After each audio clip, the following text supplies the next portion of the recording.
Bonjour, hello, welcome back to my channel. My name is Cyril, I used to be a stem cell researcher, and this is why I can tell you about the science behind skincare ingredient. And well, welcome back to my living room. Apparently you really like this setup. I cannot guarantee that I will always film here, because basically when it is not sunny, there is not enough light and etc. So it's more practical and easier for me to film in my studio. This is also where I have most of my products. So anyway, so for today's video, I am going to talk about 3 products from, I would say, pretty popular brand. One brand is definitely more of a niche brand, but it is, I would say, quite expensive. Some of the products are pretty expensive. Like always, this type of video is not like to put some negativity in the world or something like that, or to be mean. It's simply to help you to understand why some products are overpriced, and also overall the overall formula is quite problematic. It can trigger irritation, sensitivity to your skin, or worse, even a good skin allergy. And there are so much better alternative in the market. And this is why I guess you are here on the channel, is to understand what is the difference between 2 products, why one is better than another one, and also how to overall improve, of course, the look of your skin, but also your overall skincare routine by using a better product for also, would say, a better value. And by the value, I mean the price, but also the overall formula. I am not necessarily against a product that is, I would say, more expensive, as long as it is well formulated and ticks all my requirements. So anyway, so the first product where I'm going to start with is one from the French and I guess pretty famous brand, which is Lancôme, or Lancôme in English, I don't know. In French it is Lancôme.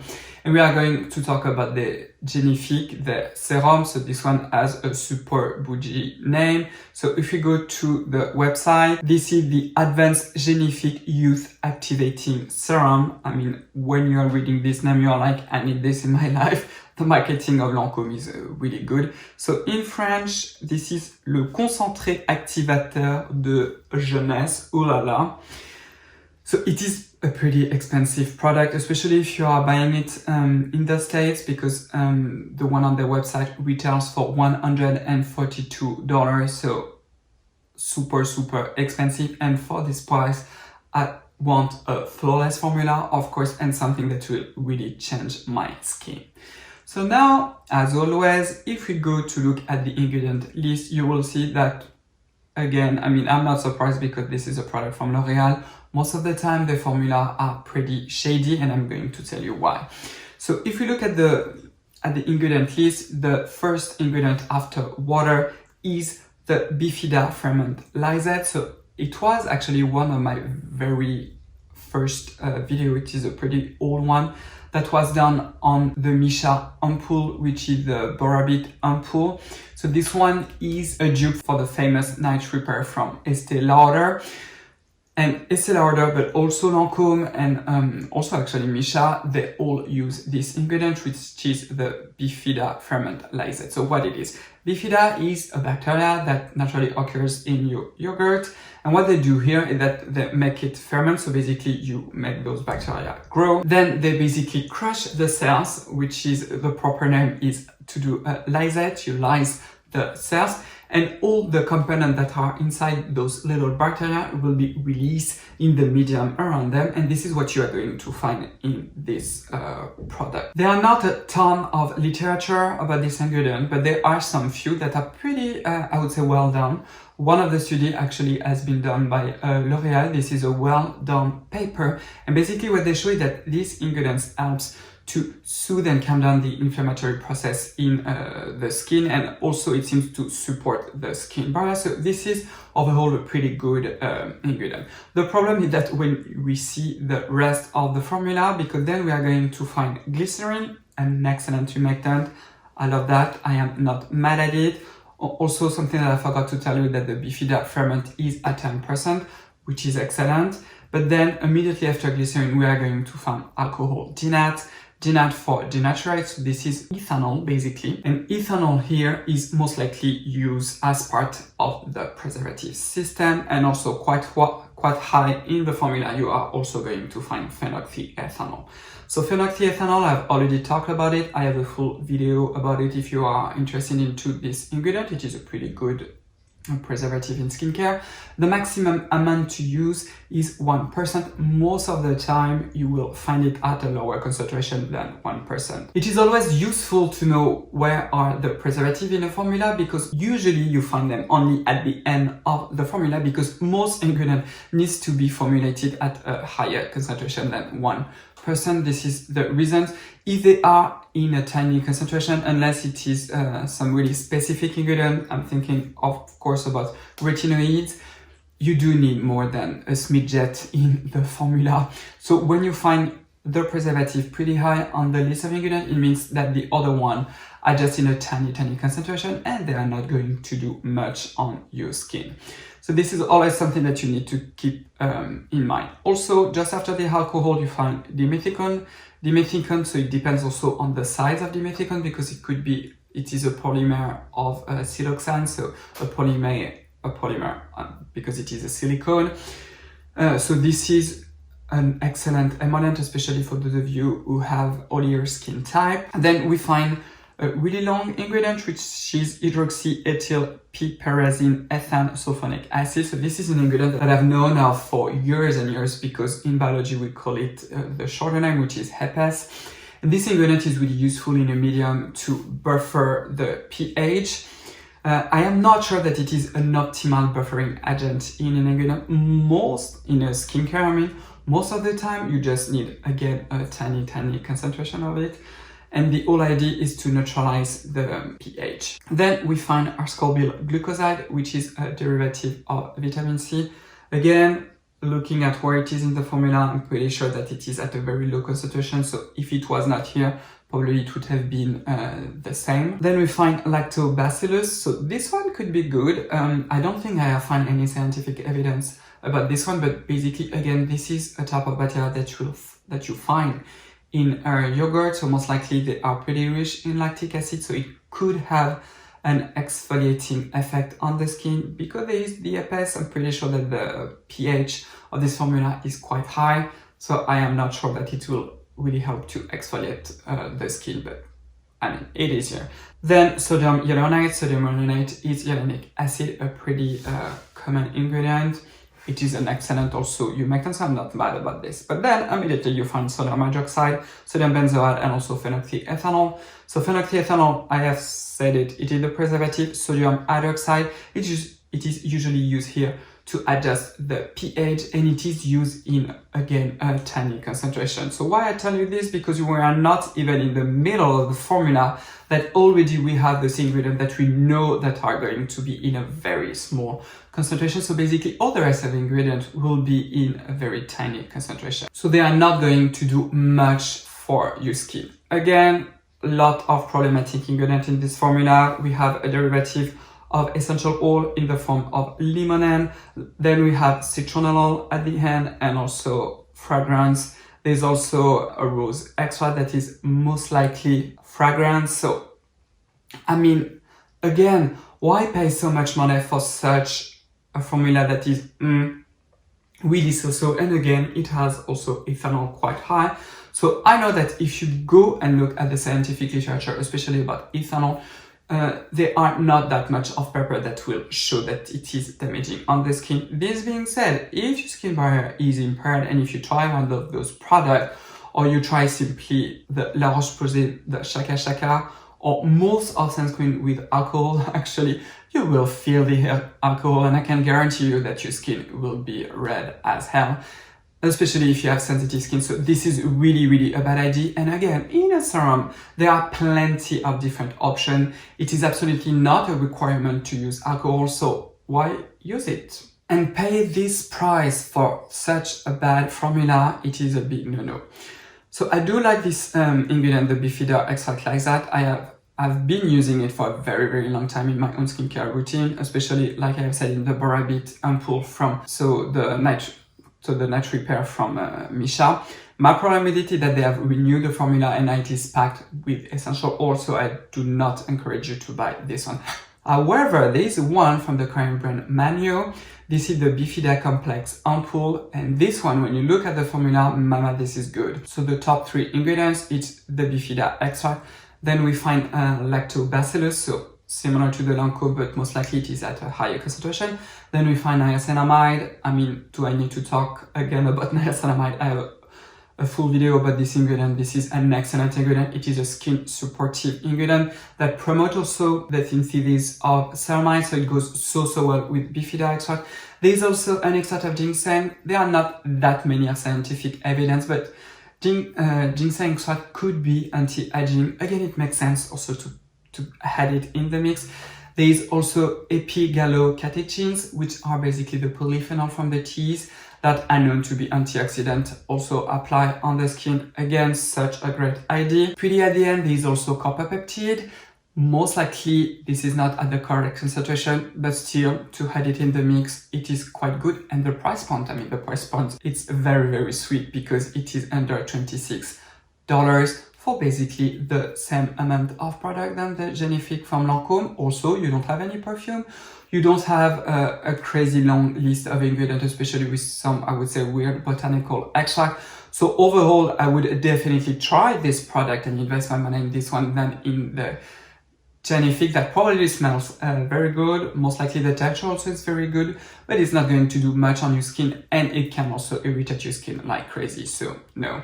So the next product is from Ole Henriksen. So this brand has currently a lot of hype online. I'm pretty sure that this brand is paying a lot of YouTubers to make review for them.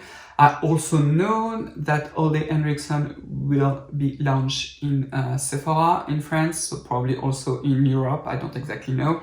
So this serum retails for $50. So this is not cheap, this is not the most expensive serum out there. So if we look at what they call the details and how Ole Henriksen described this product, so this product is like a daily multivitamin for the skin. It is a first age-defying vitamin C serum. Well, you will see that this is not true. Ole was an early adopter of vitamin C in skincare, believing that it is an antioxidant properties and role in promoting collagen, make it crucial ingredient. So just here, this is true that vitamin C has anti-aging properties on the skin. Among them, it helps to fade hyperpigmentation and also to reverse some of the photodamaging that you may have had. For the collagen production, it is a little bit more dubious. We know that the collagen production, the collagen synthesis, which is a protein in the dermis, it does require vitamin C. But for now, we have absolutely no evidence to show that when you apply vitamin C on top of the skin, it goes into the dermis to promote collagen. There is probably one paper that I've tend to show it, but this is not really proven. An ingredient where it is proven to work on top of the skin is retinol. But anyway, but all of the studies has been done using vitamin C, and vitamin C is L-ascorbic acid. And if we now look at the formula, you will see that it does not contain L-ascorbic acid at all. So again, this is false advertisement. I mean, there are so many brands that now are currently do this. Even some brands that I like that promote that they have, that they use vitamin C, but they don't. They use a derivative of vitamin C. And here, the derivative is not the best one. This is the sodium ascorbyl phosphate. And then in the formula, or should I say almost immediately, what you find phenolphthaleethanol. I'm like, girl, please, come on. A preservative at such a high position in the ingredient list. I mean, no, especially for that price. If this product was sold at $10, I would say, okay, why not? And still, because you will see that the rest of formula is crap. So then after the phenolphthaleethanol, also quite early, you find citric acid and perfume. In general, citric acid is used in skincare to lower the pH around pH 6. So again, I do not know at what pH this ingredient is formulated. This serum is formulated. If it is L-ascorbic acid, it is really important to have a very low pH, under pH 3.4. With this derivative, it is not a requirement, so it is better if you have sensitive skin type, or simply if you have already a hardcore routine using retinoid, for example. Probably you will not be able to tolerate the L-ascorbic acid, so the natural form of vitamin C. So here, probably again, it is at a tiny concentration to just make the pH, to adjust the pH around pH 6. And then you find perfume. Again, perfume is regulated, if I'm not mistaken, under 0.5 or under 1%. I don't exactly remember. Again, you have phenoxyethanol. So all the rest of the ingredients will be at a tiny concentration. Also, almost immediately, you find benzophenone 4. Benzophenone is a UV absorbent. If I'm not mistaken, it is a UVB and also a UVA absorbent. So this UV filters is one of the few that I do encourage you to stay away from it. Why? Because it is a common allergen in skincare. And on top of that, this formula has perfume, super high, aroma, which is also basically perfume. Then it has also an extract of orange, so an essential oil. And at the end, it has citral, limonene, and linalool.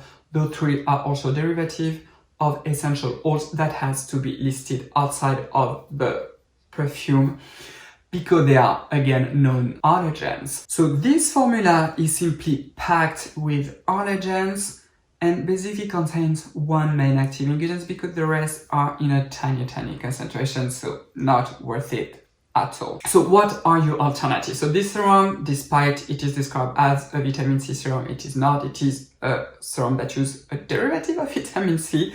If you're looking for a good one and a super affordable one, try the one from The Ordinary. This one is the ascorbyl tetraisopalmitate form of vitamin C. I also have an Instagram post to tell you a little bit more about this derivative. This is one of the vitamin C derivatives that I do enjoy a lot. So if you want to add a little antioxidant properties to your skin, but still have a gentle derivative of vitamin C, you can definitely try this one. Another alternative, the formula is close to perfection because it has perfume, so that's not optimal, but there is no derivative of essential oils. It is one from the French brand SVR, the hydroacid C20. If you're not new to my channel, you have already heard me talk about this one quite a lot. The last product that I want to show you is this one from Paula Choice. This is the Clinical Ceramide Firming Moisturizer. What a long name. And why? Because on the very top list of ingredients, you find the exact same derivative as Ole Henriksen.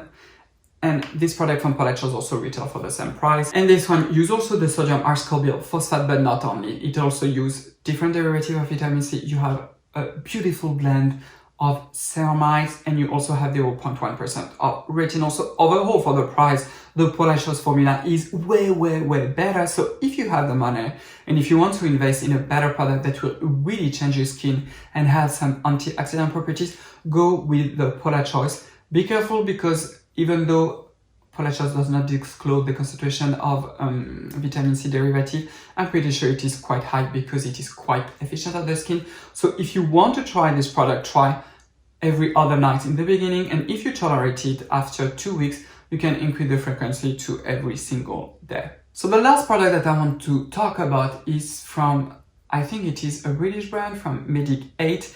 This is the Pure C15 serum. So this one has good stuff and also again bad stuff. So the good stuff first is that it is a serum based on L-ascorbic acid. I mean, you cannot go wrong with this one. So L-ascorbic acid is the natural form of vitamin C. It is formulated at 50%, so an optimal concentration, so you know it will do something on your skin. Unfortunately, Medik8 does not disclose the pH, which is a big requirement when you are using L-ascorbic acid because you want to have the antioxidant properties of vitamin C. So this is not the case of this one. I don't know the pH. I am hoping that it is a pretty low pH, so under pH 3.5. Also, something that I really love about this one is that for the price, so basically for £42, you get 2 small bottles of 15 ml, which is excellent because the problem with L-ascorbic acid is that it's going to oxidize upon oxygen exposure. So what I always recommend with those type of serum is that you store them in the fridge, and the moment that you want to use them, you use them and then you put them back in the fridge. What is excellent with 50 ml is that you can use one and then the other one. So this, for the price, is an excellent thing. However, in the formula, there are stuff that are really not optimal, which are all the fragrance components. Also, what drives me crazy that if you go to Medik8 website, you will read that it is with no artificial fragrance, no synthetic colors, paraben-free, phthalate-free, vegan-friendly. I mean, all that jazz. And I don't like when those brands do this because they trick your mind to think, oh, because they are with free of this and this and this, they are good or well formulated. Well, guess what? It is with no artificial fragrance, but there are a lot of fragrance components in this one.